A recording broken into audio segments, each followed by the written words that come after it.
Hello and welcome to Prabhu education. आज बात करेंगे कि सीबीएसई 2020 और 21 में जो सीबीएसई ने नया सिलेबस पैटर्न लाया है और इसके बाद सिलेबस में कितने कैंसलेशंस किए हैं, किस तरीके से आपका पेपर होगा, इन डिटेल हम हर एक सब्जेक्ट का सब्जेक्ट वाइज हम डिटेल में बात करेंगे। तो सबसे पहले देखो मैं आपको बता दूं, जैसा आप लोग सब जानते हैं कि आपका जो एक पेपर होता है वो आपका 100 मार्क्स का पेपर होता है और जो 100 मार्क्स का पेपर है ये भी डिवाइडेड है टू पार्ट्स में। सबसे पहले हम इस पार्ट की बात करते हैं क्योंकि ये पार्ट जो है एक्चुअली ये छोटा है। देखो छोटा इन द सेंस कि ये है आपका 20 मार्क्स का प्रोजेक्ट। अब इस प्रोजेक्ट में ये प्रोजेक्ट भी एक्चुअल में सीबीएसई के अकॉर्डिंग टू पार्ट्स में डिवाइड है। पहला वाला है टर्म 1 और दूसरा वाला है टर्म 2। देखो 10 मार्क्स का होगा, आपको पूरे साल भर में एक ही फाइल बनाना होगा, मतलब ये दोनों मिला के आपका सिर्फ एक फाइल बनेगा। अब इस फाइल में जैसा नॉर्मली हर साल होता है उसी तरीके से आपका जो है वो देखो इस फाइल में क्या क्या आएगा। सबसे पहले आएगा viva, research work, related topic, data and information and presentation. ये जो टोटल है ये आपका वाइवा होगा। एक्सटर्नल्स आते हैं नॉर्मली, अब देखना ये है कि इस साल कैसा होता है। इवन अभी भी एक्सटर्नल्स आए थे जो अभी लास्ट ईयर ये एग्जाम्स हुए थे। फिर इसके बाद रिसर्च वर्क, आप अपने प्रोजेक्ट पे कितना रिसर्च करते हो। फिर इसके बाद रिलेटेड टॉपिक, इंफॉर्मेशन और प्रेजेंटेशन। ये आपका टोटल मिला के जो होगा ये फाइल होगा 20 मार्क्स का। अब चलते हैं सबसे बड़ा जो मेजर टॉपिक है वो क्या है, 80 मार्क्स का आपका पेपर होगा। सीबीएसई ने इसको भी इस बार दो पार्ट्स में डिवाइड कर दिया है। देखो सबसे पहले टर्म 1 है 40 मार्क्स का।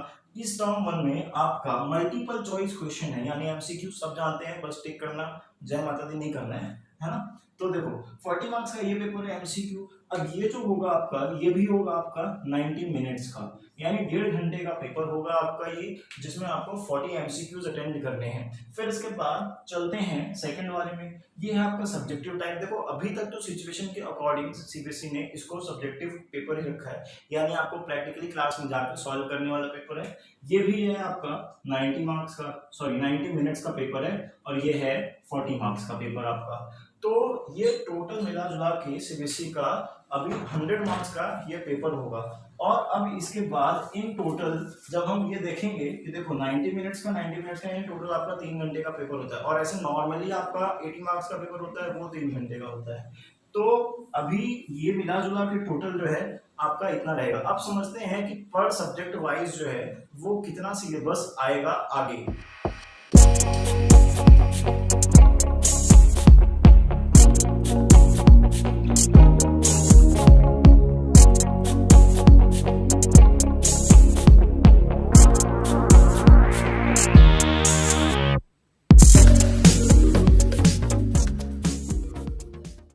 सब्जेक्ट जो कॉमर्स स्ट्रीम के अंदर आता है, जिसका सब्जेक्ट कोड है 030।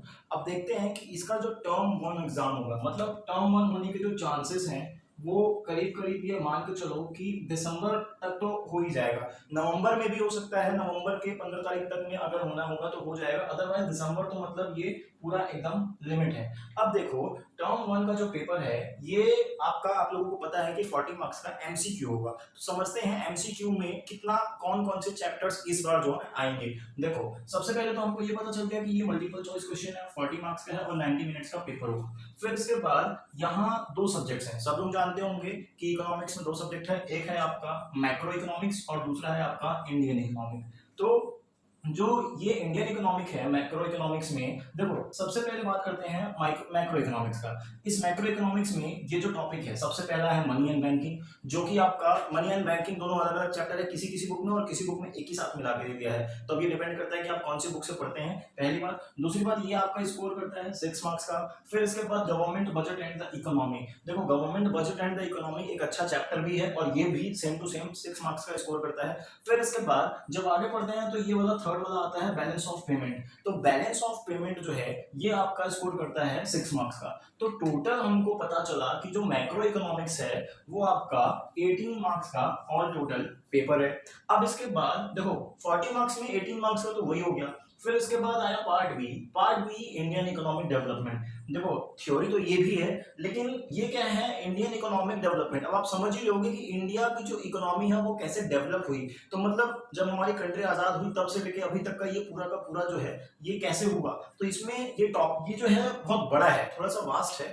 एमसीक्यूज कैसे आएंगे, कितने डिटेल में पूछ सकता है, ये सब जो है आपके टीचर्स आपको स्कूल में और कोचिंग में बताते होंगे। और इसके बाद यहाँ पे मैं भी आपको बताऊंगा कि किस तरीके के एमसीक्यूज आएंगे प्रॉपर एक एक एक्सप्लेनेशन के साथ में। तो आप समझते हैं कि इसमें कौन कौन सा चैप्टर आ रहा है। देखो, डेवलपमेंट एक्सपीरियंस 1947 टू 19 तक का। अब इसके मतलब ये टोटल जो है ये कैसा 1947 से लेके 1990 तक का जो टाइम पीरियड रहा, वहां पे क्या क्या था। तो इंडियन रिफॉर्म्स, इसके बाद इंडियन इकोनॉमिक जो 1950 टू 90 है, मतलब ये 1950 से लेके 90 तक का। फिर Indian economic on the eve of independence. फिर इसके बाद लिबरलाइजेशन, प्राइवेटाइजेशन, ग्लोबलाइजेशन। और इसके बाद देखो, इसको भी ना ये इतना पूरा का पूरा जो है आपका ये स्कोर करता है 12 मार्क्स का पेपर। मतलब कि 18 मार्क्स का तो आपका ये तीनों चैप्टर हो गए। इसके बाद ये सारे के सारे जो हैं ये पार्ट आपके 12 मार्क्स के हैं। फिर इसके बाद लास्ट में आता है current challenges facing the economy. देखो यार, इंडिया की इकोनॉमी जो है वो कौन कौन सी जो प्रॉब्लम्स है फेस कर रही है डेवलप करने के लिए। तो ये बहुत बहुत इजी और बहुत मतलब एकदम कॉमन, अगर आप नहीं भी पढ़ते हो, हालांकि पढ़ना जरूरी है, लेकिन अगर नहीं भी पढ़ते हो तो भी आपको थोड़ा बहुत अगर कॉमन सेंस है, न्यूज चैनल्स वगैरह देखते हो ये बड़ी आसानी से बन जाएगा। तो देखो, poverty, human capital, rural development, ये जो है ये टोटल आपका 10 मार्क्स का स्कोर करता है। तो आपका पता चल गया कि जो इंडियन इकोनॉमी है, सॉरी मैक्रो इकोनॉमिक्स है और इंडियन इकोनॉमिक है, ये दोनों ये आपका टोटल मिला के 40 मार्क्स का जो है पेपर ये सेटअप होता है। अब इसके बाद 40 मार्क्स तो वो हो गया, प्लस 40 मार्क्स जो है ये आपका टर्म 2 में आ जाएगा। ठीक है, टर्म 2 में आ जाएगा। फिर इसके बाद जो आपका ये 20 मार्क्स है, ये तो मैंने स्टार्टिंग में ही बता दिया, ये आपका फाइल में आ जाएगा, प्रोजेक्ट में।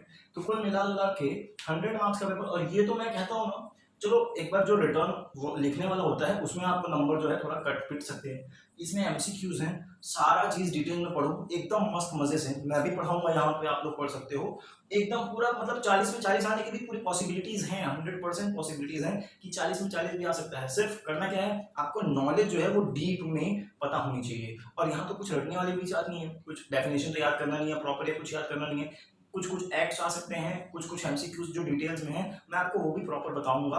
और इसके बाद मैं ये भी बताऊंगा कि मनी एंड बैंकिंग में कौन कौन से टॉपिक्स जो हैं वो आने वाले हैं। तो अब क्या है, वीडियो बहुत बड़ा हो जाता है, इस वजह से मैं इसमें यहीं पे अभी रोक रहा हूँ। मैं ये सारे चैप्टर में जो जो टॉपिक्स आने वाले हैं वो टॉपिक्स भी अगले वीडियो में मैं क्लियर कर दूंगा। तो देखते रहो और समझते रहो, क्योंकि अब पढ़ना एकदम इजी हो चुका है। और अगर किसी चीज की कोई डाउट है, कुछ परेशानी है, तो प्लीज आप लोग पूछ सकते हो। चलो, तो फिर आपसे मिलते हैं हम नेक्स्ट वीडियो में।